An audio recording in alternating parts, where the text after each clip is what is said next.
Chhatrapati Shivaji terminus आपलं अगोदरचं VT station 1800 सालात बांधलंय. 1800 सालात. त्याला मुंबईची लोकसंख्या पण तेवढी नव्हती. 1800 सालात बांधलेलं रेल्वे स्टेशन आज लोकांना पुरतंय. इतकी लोकसंख्या वाढल्यानंतर पण ह्याला म्हणतात विजन. याला म्हणतात हे काय होऊ शकतं, हे किती लोकांना पुरू शकतं. आज किती रेल्वे तिकडनं जातात, किती माणसं तिकडे येतात, किती माणसं उतरतात, किती माणसं चढतात. हे 1800 सालात बांधलंय.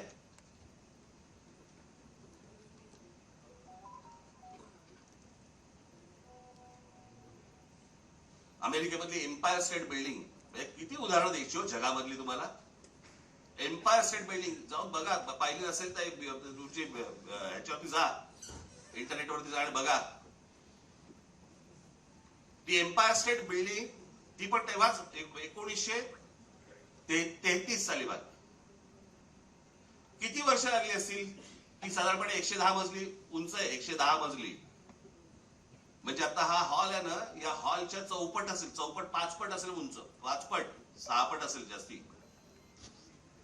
एवढा त्याचा फ्लोअर आहे. 110 मजली उंच आहे ती. किती वर्ष लागली असतील त्याला ती इमारत बांधायला. त्या इमारतीमध्ये खाली ग्राउंड फ्लोअरला बेसमेंट मध्ये एक बॉम्बस्फोट झालाय. त्या इमारतीवरती एक छोटं विमान, परंतु एक विमान आदळलेलं आहे. आजही ती ताठ पाण्याने उभी आहे इमारत. एम्पायर स्टेट बिल्डिंग किती वर्षात बांधली.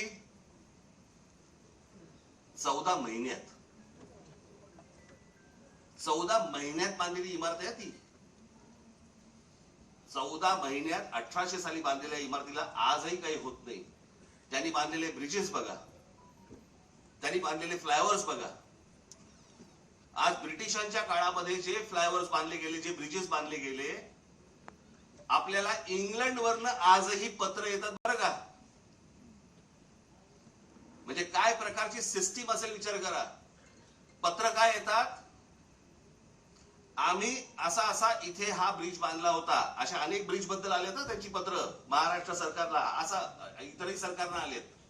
असा ब्रिज बांधला होता, त्याची 100 वर्षाची आमची गॅरंटी संपलेली आहे. आता तो तुम्ही बघा. 1947 साली ब्रिटिश गेले. 1947 साली. त्याच्या अगोदर 200 वर्ष त्यांनी राज्य केलं. त्यावेळेला बांधलेले ब्रिजेस आहेत. काय गरज आहे हो त्यांना सांगायची. पण हे फक्त भारतात नाही होत. त्यांनी जिथे जिथे राज्य केलं तिथे तिथे यांची पत्र जातात की आमची गॅरंटी संपली. आमची 100 वर्षाची गॅरंटी होती. 100 वर्ष. टिळक ब्रिज पासून सगळे इथला हे त्यांच्या काळात बांधले गेलेले आहेत. अजूनही आहे.